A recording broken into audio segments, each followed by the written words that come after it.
Well, as I look at my notes from our discussion today, I see on the one hand about 10 arguments that have been offered for theism or Christian theism, almost none of which have been responded to or refuted.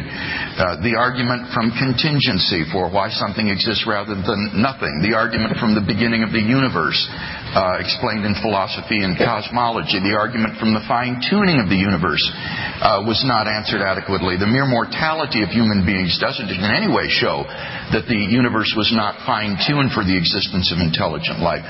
The moral argument has not been refuted because it's been simply subject to the confusion between the basis for moral values and how we come to know moral values. And the argument is not that you need to believe in God in order to behave properly. The argument rather is that without a transcendent foundation, there is no objective moral value. These are just the sociological, biological spin-offs of the evolutionary process. The ontological argument hasn't been dealt with. The argument from biological complexity and DNA information. Lee's argument from consciousness, mind. Doug Wilson's argument from the impossibility of rationality in a naturalistic universe in which everything is just fizzing rather than the result of rational thought. And finally, Dennison's appeal to self-validating experience.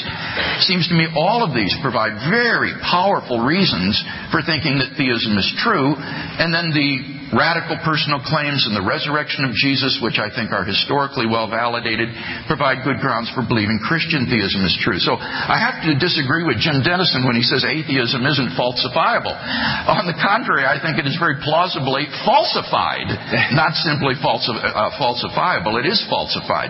Now, on the other hand, I hear one argument basically for atheism tonight, and that would be the argument from the problem of suffering. But here the difficulty is that Christopher admitted that, given Christian theism, it is an internally coherent worldview.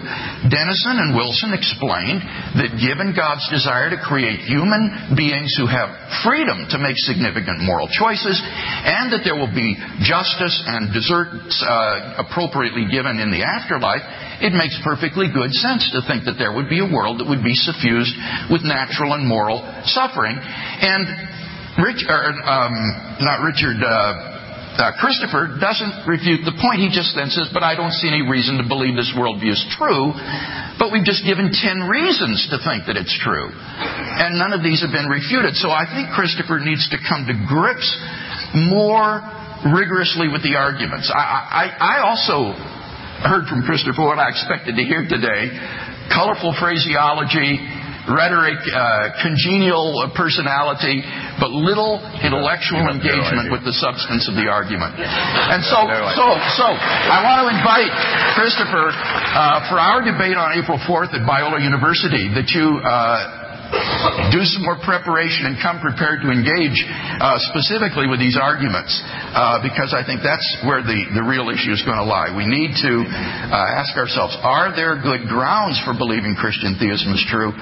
Or is this, as others have suggested, simply a dislike of the Christian God that leads one to say, I'm not going to believe in him because I wouldn't like it if it's true? That would not be a rational way to behave. It's got to be more based not simply on personal preference. No such assertion was ever made by me. No, that was the accusation made of you, and I think that it sticks, given the absence of argument on your side and your admission that Christian theism isn't a coherent worldview if it has good evidence for it.